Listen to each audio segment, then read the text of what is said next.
Antes de Iron Man, antes del MCU, incluso antes de que el Batman de Nolan nos hiciera sentir que todo era más oscuro y real, hubo un joven fotógrafo en Nueva York que cambió el cine para siempre. Su nombre era Peter Parker, pero todos lo conocimos como Spider-Man. En el 2002, Sam Raimi, con apenas un presupuesto modesto y una visión enorme, trajo al Hombre Araña a la pantalla grande, como nunca antes lo habíamos visto. Una historia que no solo redefiniría el cine de superhéroes, sino que marcaría toda una generación. Una película que no necesitó cameos, ni multiversos, ni postcréditos para convertirse en leyenda. Solo necesitó una cosa: corazón. Y sí, como él mismo dijo, esta historia, como todas las buenas historias, no es para los débiles de corazón.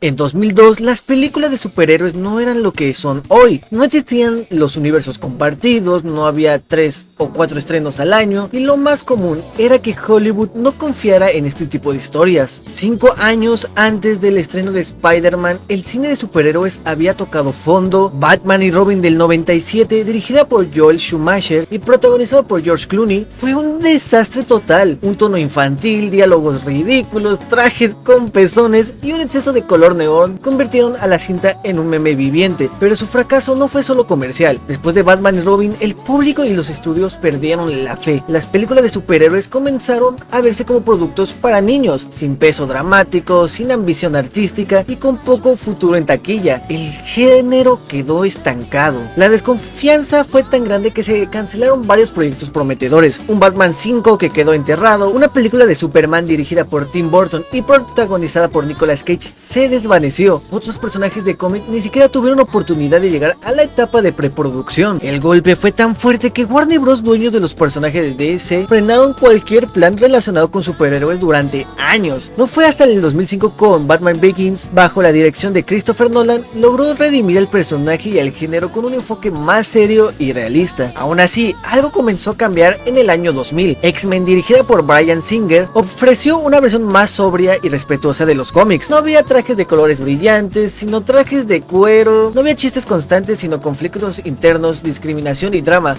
X-Men abrió una puerta, pero Spider-Man la derrumbó.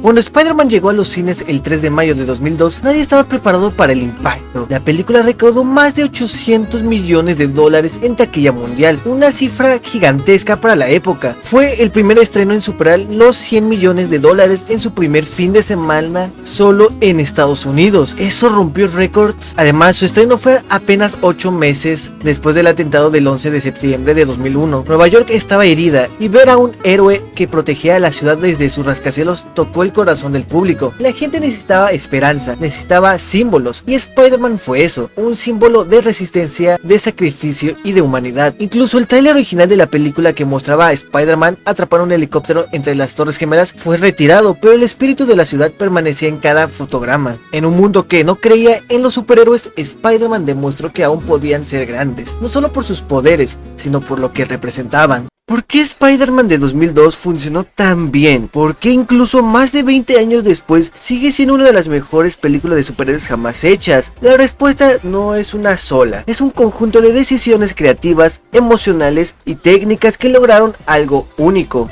Spider-Man tiene humor, sí, pero no depende de él. Tiene drama, tragedia, amor, responsabilidad y sacrificio, y nada de eso se siente fuera de lugar. El tono está perfectamente balanceado. Raimi nos presenta a un Peter adolescente con problemas reales, el bullying, las inseguridades, la pobreza, pero también nos muestra la emoción de descubrir un poder, de probarse a sí mismo, de querer hacer el bien. Cada emoción está bien dosificada y eso hace que conectemos. A diferencia del humor constante que vemos hoy en muchas películas de superhéroes, aquí el humor nace de la humanidad de los personajes, no de burlarse de las situaciones, y eso se agradece. Además, la historia de origen se toma su tiempo, no corre, nos permite conocer al Peter humano antes de conocer al Spider-Man heroico, y cuando por fin se pone el traje, sentimos que ya lo conocemos. Tobey Maguire no es el clásico galán de acción, y por eso funciona. Peter no es popular, ni fuerte, ni carismático al inicio. Es torpe, nervioso, tímido, pero a través del dolor va madurando. Tobey transmite una vulnerabilidad que lo hace entrañable. Su mirada, su voz, su lenguaje corporal. No es un tipo cool, es un tipo que sufre, que quiere hacer el bien, pero que constantemente paga un precio por ello. Peter Parker en esta versión no lanza chistes a cada rato, no presume sus poderes, poderes. Él carga con una culpa enorme y esa culpa define sus decisiones. Es un héroe trágico y por eso se siente tan auténtico. William Dafoe entrega una de las actuaciones más memorables del cine de superhéroes. Norman Osborn no es solo un villano con motivaciones claras, es una bomba emocional a punto de estallar. El Duende Verde no solo es un enemigo físico, es un reflejo distorsionado del propio Peter, un hombre dividido entre su vida personal y su alter ego, un hombre que lo pierde todo por no saber controlar su doble identidad. Su teatralidad no lo hace ridículo, lo hace inquietante. Su risa, su mirada, sus diálogos, todo transmite locura y poder. Y Dafoe no necesitó CGI para intimidar, solo necesitó su rostro. Incluso hoy, el Duende Verde sigue siendo uno de los villanos más recordados de toda la historia del cine. En una época donde la mayoría de las películas de superhéroes no tenían un tema reconocible, Danny Elfman entregó uno para la historia. La música de Spider-Man es épica, pero melancólica, heroica, pero íntima. El tema principal nos dice, vas a ver algo grande, pero también algo humano. Cada escena se siente más poderosa gracias a esa orquesta que acompaña los movimientos de Peter, sus caídas y sus triunfos. Hoy en día muchos fans pueden tararear el tema sin dudarlo, porque Elfman creó una identidad sonora que definió al personaje por años. Sam Raimi, conocido por su trabajo en cine de terror con Evil Dead, trajo un estilo visual muy marcado. Usó cámaras rápidas, ángulos extremos, transiciones casi caricaturescas, todo con un propósito: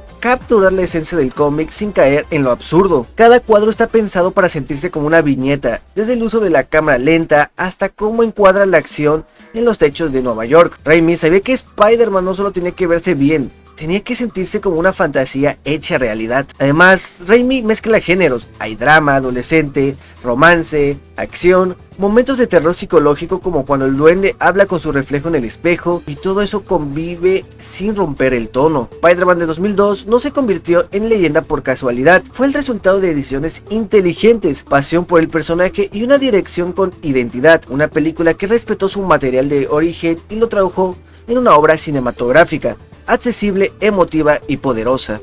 Spider-Man no solo fue una gran película, fue un punto de inflexión, el inicio de una nueva era, la prueba de que las historias de superhéroes podían ser más que entretenimiento pasajero, podían tener corazón, respeto y ambición cinematográfica. Hasta ese momento muchos pensaban que los cómics eran solo para niños, pero esta película trató el conflicto de Peter Parker con una madurez emocional que sorprendió a todos. El duelo por su tío Ben, la culpa, el amor imposible, la responsabilidad. Spider-Man dejó claro que un héroe puede tener más profundidad que muchos dramas convencionales. Ya no se trataba solo de peleas y disfraces, era una historia humana, dolorosa, inspiradora, y eso permite que personas de todas las edades se identificaran con el personaje. Spider-Man arrasó en cines, recaudó más de 825 millones de dólares en todo el mundo, convirtiéndose en la película de superhéroes más exitosas de la historia hasta ese momento. Fue también la primera película en superar los 100 millones de dólares en su primer fin de semana en Estados Unidos, un récord que obligó a toda la industria a voltear a ver el género con otros ojos. Ya no era un experimento arriesgado, era una mina de oro. Gracias al impacto de Spider-Man, los estudios volvieron a apostar por los superhéroes. Se aprobó la secuela de X-Men, se revivió a Batman con Batman Begins en 2005 y se comenzó a trabajar en lo que sería el gran experimento de Marvel, Iron Man, en 2008. Sin Spider-Man, tal vez hoy no existiría el MCU tal como lo conocemos. Esta película demostró que sí era posible combinar efectos visuales de calidad con drama, humor, acción y alma, y aún así cautivar al público general.